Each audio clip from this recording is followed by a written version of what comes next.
Hello friends bye. నాకు ఏ book మీద నాకు కథ చెప్తానంట. అది కాదు మహావీర్, ఇది మర్చిపోయిందని.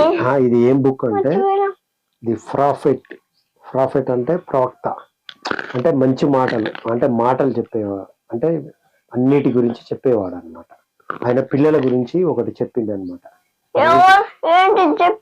చిన్నపిల్లలు ఎట్లా ఏంటి, అసలు చిన్నపిల్లలు అంటే ఏంటి, ఎట్లుంటారు, వాళ్ళని ఎట్లా చూసుకోవాలనే దాని గురించి. ఇది ప్రాఫెట్ ఖలీల్ జిబ్రాన్ బుక్. ఇందులో అంటే అన్నిటి గురించి ఉంటుంది, పిల్లల గురించి, అందం గురించి, ఇంకా వివాహం అంటే ఏంటి, ఇంకా అన్నిటి గురించి, ప్రతి ఒక్క దాని గురించి ఉంటుంది దీంట్లో.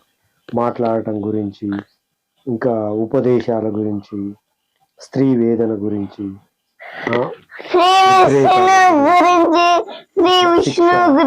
అంటే చాలా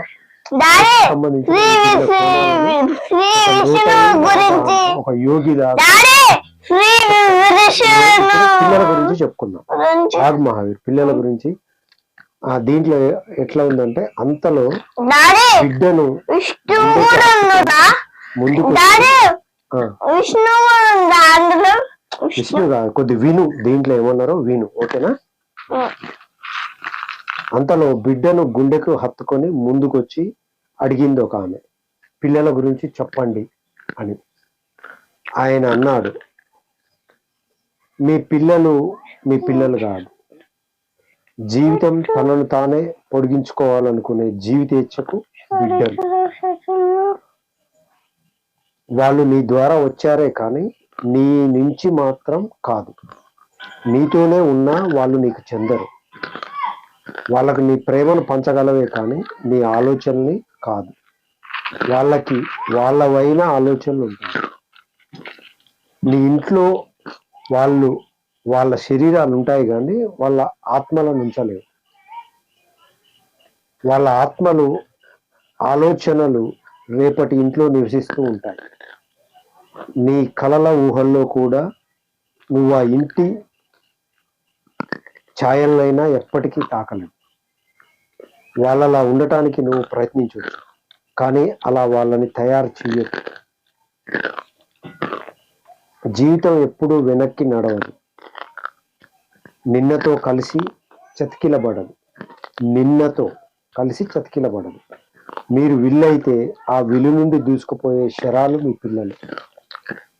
అనంత మార్గంలో తన గురిని మాత్రం చూస్తాడు విలుకాడు. తన శక్తినంతా వంచిన విల్లులో పొందుపరుస్తాడు. తానొదిలిన శరాలు మరింత వేగంగా దూరంగా పోవాలని. ఆ విలుకాని చేతిలో సంతోషంగా వంచబడు. అతను ఆ వేగంగా పోయే శరాల్ని ప్రేమించినట్లే చేతిలో నిశ్చలంగా ఉన్న విల్లును కూడా ప్రేమిస్తాడు. అంటే ఇది పిల్లల గురించి చెప్తూ, పిల్లల్ని ఎట్లా అర్థం చేయాలి అంటే, పిల్లల్లోని మనకు సొంతం, మన ద్వారా వచ్చిర్రు, మనం వాళ్ళకి నేర్పాలి, వాళ్ళని ఇది ఇట్లా కండిషన్ చేయాలి. ఇట్లా ఈ క్రమంలో తను ఏమంటుందంటే, పిల్లలు మన ద్వారా వస్తారు కానీ వాళ్ళు మన వాళ్ళు కాదంటుంది. వాళ్ళు నీ ద్వారా వచ్చారే కానీ నీ నుంచి మాత్రం కాదు. నీతోనే ఉన్నా వాళ్ళు నీకు చెందరు. బాబా, వాళ్ళకు నీ ప్రేమను పంచగలవే కానీ నీ ఆలోచనని కాదు. అంటే ప్రేమను పంచాలి కానీ మన ఆలోచనలని, మన టార్గెట్స్ని, మనం చేయలేని పనులని వాళ్ళ మీద రుద్ది వాళ్ళు చెయ్యాలని, అట్లా అది కాదు పిల్లల్ని అర్థం చేసుకునే విధానం. వాళ్ళకి వాళ్ళవైన ఆలోచనలు ఉంటాయి. అంటే వాళ్ళ వరల్డ్ వేరే ఉంటుంది, వాళ్ళ వరల్డ్ మొత్తం వేరే ఉంటుంది. నీ ఇంట్లో వాళ్ళ శరీరాలు ఉంటాయి కానీ వాళ్ళ ఆత్మలను ఉంచలేవు. వాళ్ళ ఆత్మలు, ఆలోచనలు రేపటి ఇంట్లో నివసిస్తూ ఉంటాయి. అంటే వాళ్ళ పర్సెప్షన్, వాళ్ళ విజన్, వాళ్ళదంతా కూడా టోటల్ డిఫరెంట్ ఉంటుంది. వాళ్ళని నువ్వు వాళ్ళలోకి వెళ్ళి వాళ్ళ స్థితిలో ఉండి ఆలోచించి వాళ్ళని అర్థం చేసుకోవాలి అంటున్నాడు. నీ కలల ఊహల్లో కూడా నువ్వు ఆ ఇంటి ఛాయలైనా ఎప్పటికీ తాకలేవు.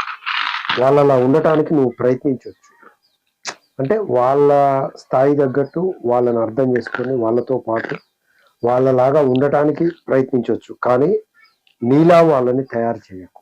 వా అంటే మనలాగా మన భావాలు రుద్ది మన అన్ని వాళ్ళ మీద రుద్ది వాళ్ళని అట్లా కండిషన్కి చేసి మనది మొత్తం వాళ్ళని రుద్దొద్దు అని చెప్తాడు.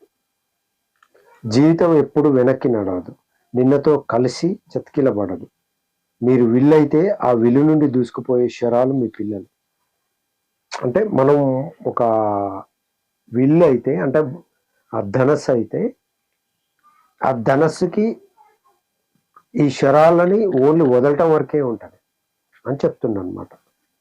విల్లు నుండి దూసుకుపోయే శరాలు మీ పిల్లలు. అంటే దీంట్లో చాలా చాలా ఉన్నాయి. పిల్లల గురించి ఒక టాపిక్ వస్తే చదివి ఇట్లా. మహావీర్, నీకేమన్నా డాడీ మబ్బుతో పైన చూసిన కాల గీసింది నాకన్ను. కాల నేను మబ్బులో చూసిన నాకన్ను కాలతో గీసింది, కాలువ చేసింది మబ్బులు. మబ్బులు వింత వింత ఆకారాలు రోజు ఎట్లా అంటే అట్లానే చేస్తాయి మహావీర్. నువ్వు చూసినవా? చూస్తే ఎప్పుడు కొత్తగానే ఉంటాయి, ఎప్పుడు ఏదో ఒక పిక్చర్ లాగే ఉంటాయి. ఇక్కడ ఇంకొకటి, ఒక పండితుడు మాకు మాట్లాడటం గురించి చెప్పండి అన్నాడు. నీ ఆలోచనలో నువ్వు ప్రశాంతంగా లేనప్పుడే నువ్వు మాట్లాడతావు. అంటే సైలెన్స్ లేనప్పుడే ఆ సౌండ్ వస్తుంది. నీ హృదయ నిశ్శబ్దాలలో నివసించలేనప్పుడే నువ్వు పెదవుల మీద బతకటం మొదలు పెడతావు. శబ్దం ఒక సాకు, కాలక్షేపం మాత్రమే. నీ మాటల్లో పడి నీ ఆలోచన సగం హత్య చేయబడుతుంది. ఆలోచన ఆకాశంలో పక్షి లాంటిది. నీ మాటల పంజరంలో తన రెక్కల్ని విప్పగలదేమో కానీ ఎగిరిపోలేదు. మరికొంతమంది ఒంటరితనం అనే భయంలోంచి కళ్ళకు కనిపించే తన నగ్నత్వాన్ని నుంచి పారిపోవాలనుకుంటారు. ఏ జ్ఞానము ముందాలోచన లేక కొందరు మాట్లాడి వాళ్ళకే తెలియని నిజాల్ని బయటపడేస్తుంటారు. కొందరు సత్య జ్ఞానాన్ని లోపల పొందుపరుచుకొని ఉంటారు, మాటల్లో దాన్ని చెప్పరు. వారి హృదయాంతరాల్లో ఆత్మ నిశ్శబ్ద లయతో పరిడవిల్లుతుంది. నీ మిత్రుణ్ణి ఏ దారి ప్రక్కనో సంతలోనో కలిసినప్పుడు నీలోని ఆత్మ నీ పెదవుల్ని నాలుకని కదిలించి పలకరించని, నీ గొంతు అతని వీణుల అంతరాలలోకి వినిపించని, నీ హృదయంలోని సత్యాన్ని తన ఆత్మ భద్రపరుచుకుంటుంది. రంగుని మరిచినా, తాగిన పాత్ర లేకపోయినా గుర్తుండే మద్యపు రుచుల. ఇవన్నీ చాలా ఇన్నర్ మీనింగ్, చాలా అంటే కొన్ని పదాల్లో చాలా విస్తృతమైన, చాలా డెప్త్ మీనింగ్ వచ్చేటట్టు ఉంటుంది అన్నమాట. ఇది చాలా మంచి బుక్, వీలుంటే చదవండి.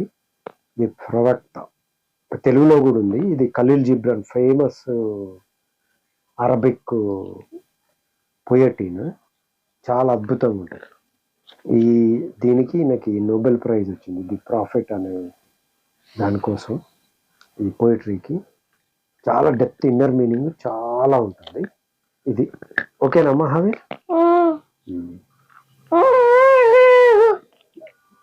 అందులో శ్రీ విష్ణు కూడా ఉంటుందా? శ్రీ విష్ణు అంటే ఏంటిది మహావీర్? ఎవరు శ్రీ విష్ణు అంటే? అంటే అంటే ఇలా ఉంగరం ఆయన చేతిలో ఉంటది, పట్టుకొని ఉంటాడు. చక్రమా? ఇట్లా సుదర్శన చక్రం, ఆ చక్రాన్ని పట్టుకొని ఉంటాడు ఆయన Shri Vishnu. Okay friends, thank you enough for today. Bye Mahavir, bye చెప్పు. Bye bye.